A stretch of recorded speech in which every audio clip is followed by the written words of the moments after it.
মুন্সিগঞ্জের শ্রীনগরে পহেলা বৈশাখ উপলক্ষে উপজেলা প্রশাসন ও রাজনৈতিক দলের উদ্যোগে নানা আয়োজনে বাংলা নববর্ষ উদযাপন করা হয়েছে।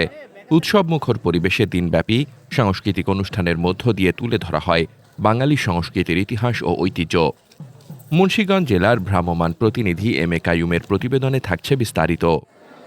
১৪ এপ্রিল সোমবার সকাল ৭:৩০টায় উপজেলা প্রশাসনের উদ্যোগে ইউএনও মোহাম্মদ মহিন উদ্দিনের নেতৃত্বে একটি বর্ণাঢ্য শোভাযাত্রা বের হয়। Sijua kindergarten and high school প্রাঙ্গণ থেকে শুরু হয়ে শোভাযাত্রাটি উপজেলা পরিষদ মিলনায়তনে গিয়ে শেষ হয় এবং সেখানে শুরু হয় সাংস্কৃতিক অনুষ্ঠান। জাতীয় সঙ্গীতের মাধ্যমে অনুষ্ঠান শুরু হয়।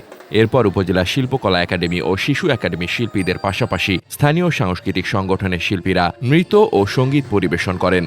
অনুষ্ঠানে উপস্থিত ছিলেন সহকারী কমিশনার ভূমি জুবায়ের আহমেদ, শ্রীনগর সার্কেলের এএসপি আনিসুর রহমান, থানার ওসি শাকিল আহমেদ, ওসি আমিনুল ইসলাম, বীর মুক্তিযোদ্ধা শেখ মোহাম্মদ ইউনুস, পিআইও তাজুল ইসলাম, ফায়ার সার্ভিসের ইনচার্জ আজাদ রহমান, মুন্সিগঞ্জ সাংবাদিক কল্যাণ সমিতির সভাপতি মোহাম্মদ নজরুল ইসলাম, সহ সভাপতি আবু নাসের খান লিমন, সহ সাংগঠনিক শহীদুল ইসলাম রূপক সহ উপজেলার বিভিন্ন দপ্তরের কর্মকর্তা, শিক্ষক, রাজনীতি, সুশীল সমাজের প্রতিনিধি এবং বিভিন্ন শ্রেণী পেশার মানুষ।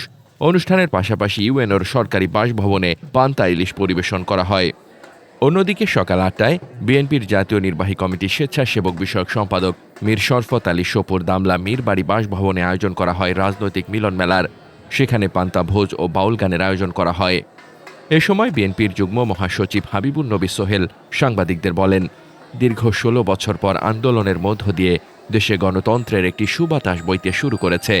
মানুষ এবার উৎসব মুখর পরিবেশে পহেলা বৈশাখ উদযাপন করেছে।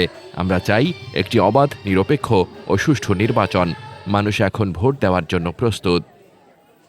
মোহাম্মদ শামীম রেজা, দৈনিক খোলা চোখ। আপনার স্বপ্নের যাত্রা হোক ফ্লাই ইনফিনিটির সাথে।